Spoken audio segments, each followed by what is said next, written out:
बड़ी खबर देश की राजधानी दिल्ली से है, जहां क्राइम कम होने का नाम नहीं ले रहा।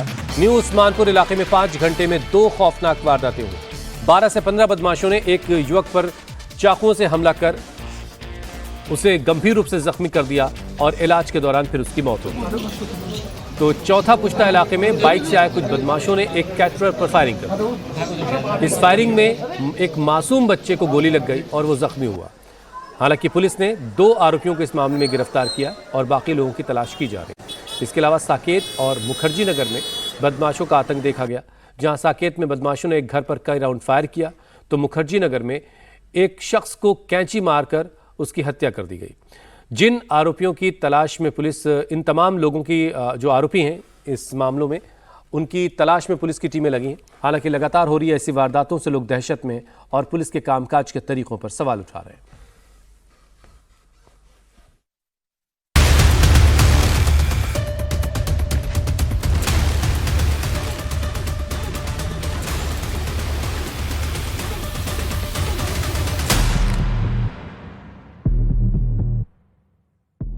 कहीं ताबड़तोड़ गोलियां चली, कहीं चाकुओं से वार हुआ, कहीं घर पर कई राउंड फायरिंग की गई तो कहीं कैंची मारकर शख्स को मार डाला। ये सभी दिल दहला देने वाली घटनाएं देश की राजधानी दिल्ली में एक ही दिन में हुई हैं। बीते कुछ दिनों में दिल्ली में नॉनस्टॉप वारदातें हो रही हैं और पुलिस क्राइम को रोक पाने में पूरी तरह फेल हो रही है। उत्तर पूर्वी दिल्ली के न्यू उस्मानपुर इलाके में 2 वारदातें हुई। पहली वारदात चौथा पुश्ता इलाके में हुई, जहां पुरानी रंजिश में बाइक पर आए बदमाशों ने एक कैटरर पर फायरिंग कर दी और मौके से फरार हो गए। घटना में कैटरर को तो गोली नहीं लगी, लेकिन वहां से गुजर रहे मासूम बच्चे के पैर में गोली लग गई। दिल्ली के उस्मानपुर थाना क्षेत्र में करतार नगर में आज शाम अचानक फायरिंग होने लगी।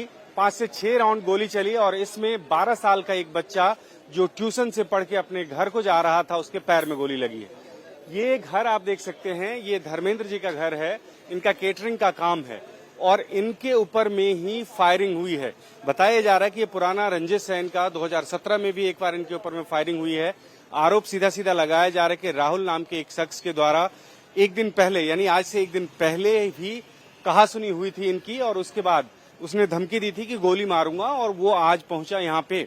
बाइक पे 2 बदमाश आए थे, ये बता रहे हैं, और यहाँ पे गाली गलौज करने के बाद तकरीबन यहाँ से 100 मीटर आगे तक गए और वहां से फिर वापस लौट के आए और फिर उसके बाद फायरिंग शुरू की। हैरानी की बात यह है कि बदमाशों ने एक दिन पहले ही धर्मेंद्र को मारने की धमकी दी थी और 24 घंटे के अंदर बदमाश इनके घर पहुंचे और 4 से 5 राउंड फायरिंग कर भाग निकले। आरोपी पहले भी एक बार पीड़ित पर फायरिंग कर चुके हैं। जानकारी के मुताबिक पीड़ित धर्मेंद्र और आरोपी राहुल के बीच आपसी रंजिश है। आरोपी राहुल ने साल 2017 में भी धर्मेंद्र के ऊपर फायरिंग की थी, तब उनके पैर में गोली लगी थी और अब उसने एक बार फिर से फायरिंग की है। मैं घर पे था, इनको कॉल आया कि भाई साहब जल्दी से आ जाओ, मेरे घर पे राहुल ने फायरिंग कर दी है। जब मैं आया यहाँ तो उस समय तक शायद पुलिस आ चुकी थी यहाँ पर और ऐसा बता रहे 5 से 6 राउंड गोलियां चलाई हैं उन्होंने और वो एक बाइक पर आए थे। कितने लोग थे, कौन कौन थे बाइक पर?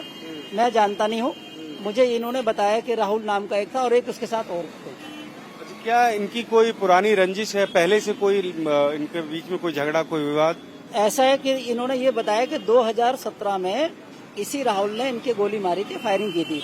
उस समय भी 4-5 राउंड लगाए थे तो एक जांघ में उनकी चोट लगी हुई है, गोली लगी हुई है, अंदर गोली फंस गई थी। और उसके बाद कल की वारदात है, ये यहाँ नाले पर इनको मिला है, वहाँ कुछ इनकी कहासुनी हुई है और वो धमकी देकर गया था और आज वारदात कर दी है उसने। घटना की सूचना पर मौके पर पहुंची पुलिस ने मामले में 2 बदमाशों को गिरफ्तार कर लिया है। साथ ही फॉरेंसिक टीम ने भी क्राइम सीन का मुआयना कर जरूरी सबूत इकट्ठा किए। पुलिस के मुताबिक फरार आरोपियों की तलाश की जा रही है। वहीं घायल बच्चे का इलाज फिलहाल जेपीसी अस्पताल में चल रहा है। बच्चा ट्यूशन से आ रहा था, उसके पैर में गोली लगी है। अच्छा, बच्चे का क्या नाम है आपके? अभी? हाँ, अभी चौहान। कितनी उम्र है बच्चे की? 6 साल। कौन सी क्लास में पढ़ते हैं? 3rd में। अच्छा, हुआ क्या था, क्या जानकारी मिल पाई आपको? जानकारी कुछ नहीं मिली थी मुझे। ट्यूशन से मेरा बच्चा आ रहा था, मेरी किसी से ना कुछ लड़ाई थी ना कुछ था। अच्छा, हाँ, भाई साहब जो लेके आ रहे थे उन्होंने हाथ भी दिखाया, लेकिन इधर वाले ये लोग रुके नहीं है। अच्छा इन लोगों ने गोली रोकी नहीं है। अच्छा बच्चा हो क्या रहा था यहाँ पे उस समय? लड़ाई हो रही थी, गोलीबाजी हो रही किन थी। की लड़ाई होती कुछ पता हो? इधर आमने सामने अच्छा, पता नहीं मुझे इतना अभी नहीं बच्चा पता। कहाँ पर है? हॉस्पिटल है मेरे अच्छा बच्चे कैसे तबीयत है अभी? अभी तो मुझे कोई पता नहीं मिला है कैसी है। किस जगह लगी बच्चे के गोली? पैर में। न्यू उस्मानपुर में ही सोमवार को एक और घटना घटी, जहां करीब 12 से 15 बदमाशों ने एक 17 वर्षीय युवक पर चाकुओं से वार कर दिया, जिसकी इलाज के दौरान मौत हो गई। घटना के बाद से इलाके में दहशत का माहौल है। हालांकि पुलिस आरोपियों की तलाश में जुटी है, लेकिन लोगों का कहना है कि यहां आए दिन कोई न कोई घटना होती है और पुलिस कोई कड़ी कार्रवाई नहीं करती। तो एक हमारे लिए भी थ्रेट है। आज डे टाइम के अंदर अगर ऐसी चीजें हो रही है और जब आज के दिन हमारे यहाँ पे बाजार भी लगता है, लोगों का आना जाना है, फिर भी 12 से 15 लड़के अगर ये चीज वारदात कर रहे हैं तो यहाँ का एक रहने के लिए हमारा एक डर सा हो चुका है। बच्चे की कुछ पहचान हुई? क्या नाम है? हाँ बच्चे की पहचान हुई है। बच्चा नियर अबाउट 2-3 गली के बाद ही रहता है और उसका नाम अभिषेक बताया जा रहा है। उम्र कितनी होगी? उम्र उसकी 16 बताई गई है। बताया जा रहा है काफी तादाद में लोग थे जो मारने वाले थे। हाँ जी, तो कितने अंदाजा पता लग सकता है कितने लोग? यहाँ तक पुलिस वगैरह और मीडिया की कन्वर्सेशन पे ही मेरे को ये पता लगा कि 12 से 16 के अराउंड लोग थे। बंगाल में चुनावी हार के बाद टीएमसी सांसदों के साथ मारपीट को लेकर अब सड़क पर बवाल जारी है। आज खुद ममता बनर्जी सड़क पर उतरकर प्रदर्शन करने वाली हैं। ममता बनर्जी पहले कोलकाता के रानी दशमोनी एवेन्यू में धरना देना चाहती थी, लेकिन पुलिस ने परमिशन नहीं दी। इसके बाद अब धर्मतल्ला के वाई चैनल में ममता का धरना होगा। इससे पहले ममता बनर्जी ने बंगाल पुलिस पर टीएमसी विधायकों को धमकाने का आरोप लगाया। पार्टी विरोधी गतिविधि के आरोप में टीएमसी ने अपने 2 विधायकों ऋतव्रत बनर्जी और संदीपन साहा को पार्टी से निष्कासित कर दिया। इन दोनों ही विधायकों ने अभिषेक बनर्जी को लेकर सवाल उठाया था। फर्जी सिग्नेचर के मामले में सीआईडी की टीम ने अभिषेक बनर्जी को एक दूसरा नोटिस दिया और 8 जून को पूछताछ के लिए बुलाया है।